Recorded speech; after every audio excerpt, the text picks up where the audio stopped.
من فیلم دیدم بسیار عالی. هر نفری که فیلم ندیده است و حاضر میگه که درباره چی گپ زدید اینها، برای همین بسیار خوب میشود که 3 جمله در راه فیلم بگید، یعنی اونهایی که ندیدیم چقدر معرفی میشود این فیلم.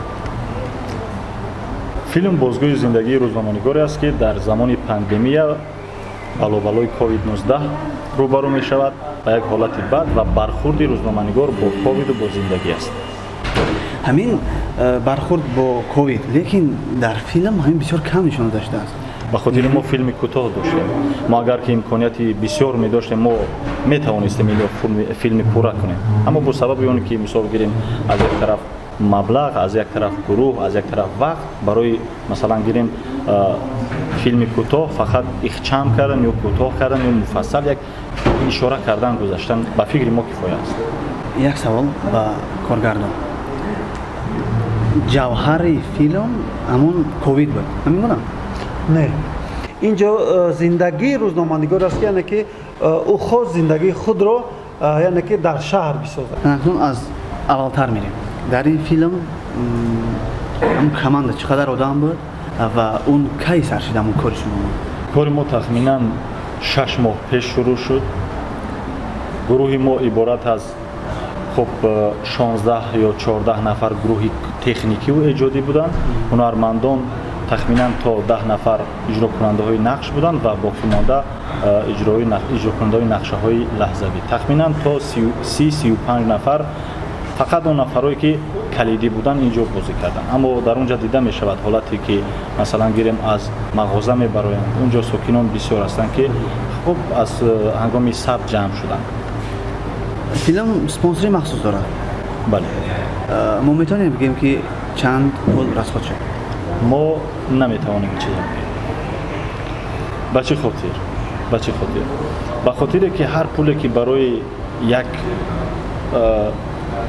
لایحه جدا می شود، پول در صفری که حاضر ما میگوییم دیگر است، اما به دست آدم میرسد دیگر است. اینجا صرف یعنی مصرف های هستند که تازه برآورده گوییم، شاید گویند که کم است و شاید گویند که زیاد است. نظر شخصی فقط به چه خاطر ما نمیتونیم این چیزا گفته؟ به خاطر که یک اندیشه های گوناگون به وجود میاد. ما واقعا پولمون خیلی کم است، لیکن ما تونستیم این کار. شما مؤلف بله همراه کارگردان و نفری که نقش اساسی را بازید چه من مصلحت شد و این فیلم؟ من در برابر اون که مؤلف هستم رهبر لایحه هستم و نفری هستم که باید گروه تشکیل کنم تا را عملی سازم. همه چیز بر دوش من است، پگاه من باید جواب دهم. و همین خاطر نفری که در پهلوی دستی راستی من هست اکی عبدالحی کارگردان است. ما برادر هستیم، رفیق هستیم، در یک جا بسیار هستیم. با موضوعی که ما انتخاب کردیم بیشتر آشنا است با جای اونی که اگر کارگردان دیگر انتخاب میشد برای فهماندن لازم بود. اما برای عبدالحی این چیز فهماندن لازم بود، چون که چیزی بود که این واقعه ها را دید. نفری بود که در زمان پاندمی در کوچه ها بود، در پهلوی قهرمان، در پهلوی ایده و انتخاب هنرمند باشد در دست خودی کارگردان است. من مثلا گیره میفهمم در فضای سینما هستم، میفهمم که انتخاب کارگردان من رد کردم نمیتونم، زیرا انتخاب وی است. وی برای من همچون محصولات با صفت استحصال کرده پیشنهاد میکنه. چگونه پیدا شد نقش اساسی؟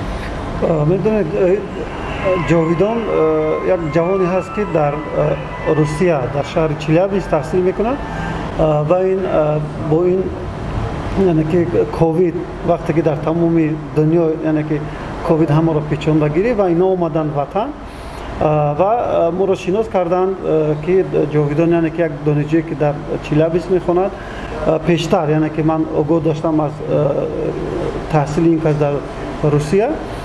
بعدا من پیشنهاد کردم این کسی، گفتم که فقط جاویدان من از شما چی میخوام، هر چیزی که من میخوام باید همون شود.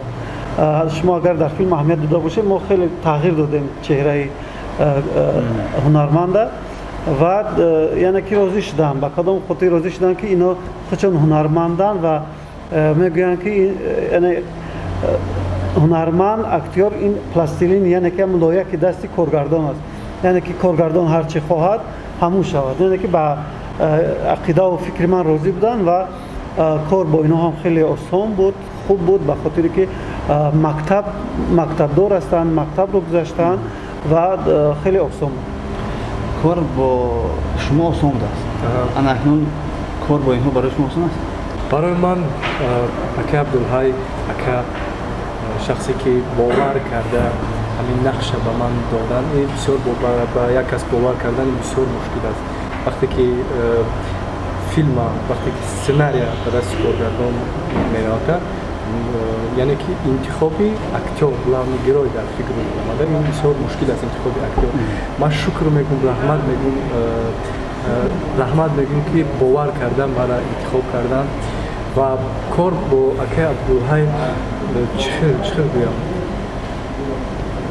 سیر طلبی بد نیستن این سیر طلبم من همین کس با انتخاب کردم یعنی مهر دارم محبت دارم از بس که محبت دارم برای من تو مشکلی نمیتابد اکا عبدالحی که همراه اکا عبدالحی کردم از همه صحنه که زیاد دوبل شید و اون چند تا بود صحنه‌ای هستن که زیاد دوبل میشن یعنی که کادرهایی هستن که همون در درون خود یعنی مونتاژ میشوند یعنی که یک دقیقه 50 سکوند سیونکا ثبت میشوند همین صحنه‌ها یک وقتی که یک نگاه خطا میکنی که یک کم خطا میستی اونا از سر نو گرفتن میگیرن چی میخواهم گفتن برای من در فیلم کار کردن 100 دوبل گیرن 1000 دوبل گیرن من خسته نمیشم این چند نقش است این ҳамчун қаҳрамони асосӣ гӯем дар филм ин дуюм аст. давоми филм чига мешавад яъне ин тақдираш чига мешавад чӣ хел мешавад тақдираш дар филм нечум не тақдири филм худаш яъне киҷо меравад филм чӣ мешавад мо наметавонем дар интернет гузоштан барои чанд муддат ба хотири ҳар чизе ки дар интернет гузошта шавад дар кинофестивал роҳ намеёбад ва мо аз аввал нақшамон ҳамин буд ин барои фестивал аст аниқтараш буд ва ин чиз муайян буд яъне ки барои тамошобин мо метавонистем ки хуб фалсафаша дур созем ягон ба таври содаву оддӣ пешниҳод кунем аммо фикр мекунам ки то замоне ки то як сол шояд дар интернет гузошта нашавад ва нахустнамоишаш дар назар аст дар шаҳри бохтар дар шаҳри хуҷанд ва дар шаҳри